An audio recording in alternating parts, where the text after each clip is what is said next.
bouncy, right? I know, not too. You're the first person to mention that, and I think it every time I sit down. Yeah, it's a good thing. First off, thank you so much for joining me today, and huge congratulations.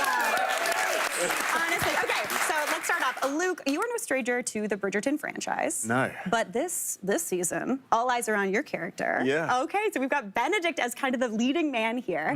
Now, typically he's a bit of a rake. Yeah. But everything seems to change at a masquerade ball. Can you tell us a little bit about the season? Yeah, well, I think like Benedict's someone who's sort of been quite happy, like at the periphery of things. Yeah. And actually, it's a bit of a challenge for him to... Like, I think you can see that he's someone who has sort of been, like, very free and fun and all of that, but is sort of on a little bit of a hamster wheel. Yeah. In terms of, like, really committing to something and to someone, I think. So placing someone like that at the centre of a show is quite fun because it forces him to break down a little bit. To get off the hamster wheel. To get off the hamster wheel. Exactly. Yeah, honestly, it's such a fantastic show. I got a sneak peek. It's what a delight to watch. And Yerin, you are a newcomer to the Bridgerton franchise. Yeah. And I heard you talk about the audition process. You called it a 10-day roller coaster. Can you tell us a little bit more about this 10-day roller coaster? Was it a fun roller coaster? Lots of ups and downs. Yeah. Yes, around that time. But it was just, it's the quickest audition process I've ever done. My agent called me asking for a self-tape within 24 hours. Didn't have a British accent nailed down, sent it anyways, and then a couple days after that, did a callback. A couple days after that, did a chemistry read with Luke, and it was 11 p.m. my time, and I was very tired. That's when you did the read together? That's when I did the read. And I'm not a night person, I'm a morning person. Terrible. And then, very shortly after that, I got a call from my agent saying I booked the role, and so it was pretty surreal. Now, I heard you say that you were with your mum when you got the call. Okay, how special was that? So special. It's rare when you actually get to be there physically with her, because she at the time was living in Korea and I was living in Sydney. So to share such a moment with her, also for such a show like Bridgerton that we were fans of before, I think it was so special to share that. That's absolutely fantastic. Now, the two of you have such great on-screen chemistry. It's absolutely fantastic to watch. And you've really mastered that kind of Bridgerton longing. That longing that we all know and love. There's a lot of slow burn glances and looks. Who do you think is like the best at that? There's one scene in particular where there's a lot of longing eyes from you, Yerin, and I'm like, whoa, you're nailing that. Yeah. I'm great if he's looking away. You know, and I can be like, But when we're looking at each other, that's when I do you have a hard time with it, or is it fun?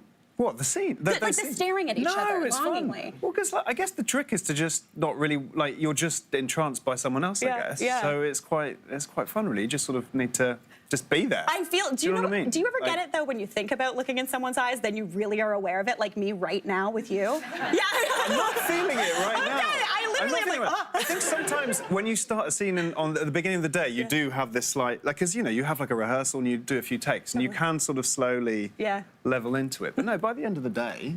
And also, you know, once we've done more and more scenes together, it's that. You get to know each other. You're like, oh, I can look at these eyes. Yeah, all day. This is It's when there's a camera here. That's tricky. That's the scary bit. And a bunch of guys behind it and people there. And someone with boots. You know, it is. But it's, Yeah. Okay, so Bridgerton book fans know this season from, it's a Cinderella-inspired story for this one, from an offer from a gentleman. Now, Yerin, you start out as the Lady in Silver. Yes. But you have a lot of different costumes, a lot of different kind of almost character changes in those costumes. Right. What was it like getting to put those on? Did that really help inform your role?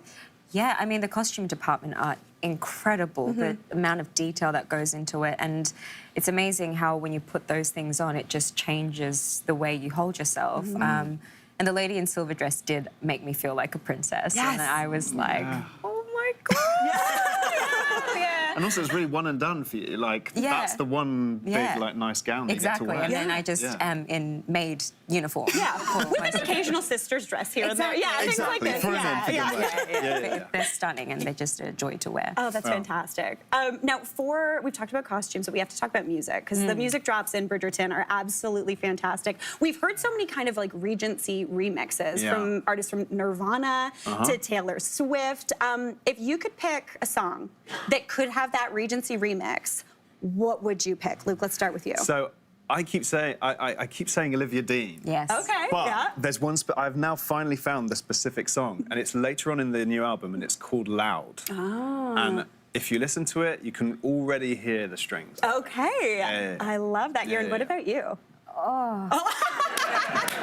I mean, I was also going to say Olivia Dean, but maybe something like Frank Ocean or... Oh, that would be sick. You know, they've never been there. They've never been there. And That's true. he's iconic. So That would be really cool. Yeah, that would be quite the needle drop for sure. Yeah. Oh my gosh, that's fantastic. Now, the show totally redefines what kind of period dramas look like. That's one of the really big things when it first came out that everyone was like, wow, this is the first time we're really seeing something like this. So, Yerin, what was it like for you being part of a series that kind of redefines what this period drama looks like? I mean, it's a real blessing, and, you know, the reason why I fell in love with Bridgerton was so much about the celebration of people, and it doesn't matter where you're from, what walks of life you come from, it's just about two people falling in love, and I think that's the core of why people love Bridgerton so much, and to be able to lead that show, especially as, like, the first East Asian leading lady, that it was a lot of pressure, but I mean, it's such a blessing to be able to do that and have different characters as well, be part of that universe. Yeah, it's a real honor, and I just want to keep paving the way in that way. That's fantastic. No, it's speaking of that, like, and speaking of kind of the pressure that you're feeling, because this is a book series, because there are so many, obviously, seasons before this, is there pressure knowing that fans have such a strong connection to the show and the books and things like this, maybe have preconceived ideas? Well, I think it depends, doesn't it? Like, I do find actually having that enthusiasm is a really nice thing. Yeah. I think it means that you can meet that expectation and also surprise them. And I also think the show's done such a good job of meeting that sort of romance genre, but also every single time and every single season trying to find, you know, something a bit different. It really does regenerate as a show, and I think it's got a real innocence about it, I think, in a really great way. Like, it's just totally uncynical, I think, as a show. And I just think it's really cool that that you get to that clearly there is that appetite for it. Yeah. You know? So much. That's honestly, I devoured it, to be totally honest. It was fantastic. Now, we talked about the incredible costumes, we've talked about the music, but I cook. That's like what I like to do. So after a long day, once you're out of those beautiful costumes, once you're in your stretchy pants, what is it that you're eating? Like, what are you digging into? What are you craving? I'm craving Korean food. Nice! Yeah, it takes me back home. And then I love a good kalbitang. Oh, okay. Which is like, it's a beef bony broth soup. Clear soup with some like noodles and rice and like, it's stunning. There's like nothing clean. like a sweatpant and a soup. And a hot soup. A hot soup on a couch. Exactly. Oh my God, on a comfy couch. A jumpy, comfy couch. Dream scenario. What about you? Mine's painfully British. Okay. It's probably just like scrambled eggs on toast. But you know, getting the scrambled eggs right. Okay, how do you like your scrambled eggs? Like barely cooked. Oh, you're Do you like know a what I French mean? scramble, like almost like a hollandaise-y, soft and a little bit. glistening. Is it bavuse? Yeah. Get out of here, Lou! I was brought up in France. Oh, okay, so you know what you're doing. But like just off. I think they need to be in because otherwise they get really spongy. 100%. You know, just about like a minute. I mean, like a French omelet too. Yeah. Oh my gosh, it's like an omelet, but there's like basically butter hollandaise on the inside. Yeah, exactly. It's so good. Yeah. Honestly, excellent answers to that question, my friends. Luke and Yerin, thank you so much for being here today, and huge congratulations on season 4. What a Hey, Mary here.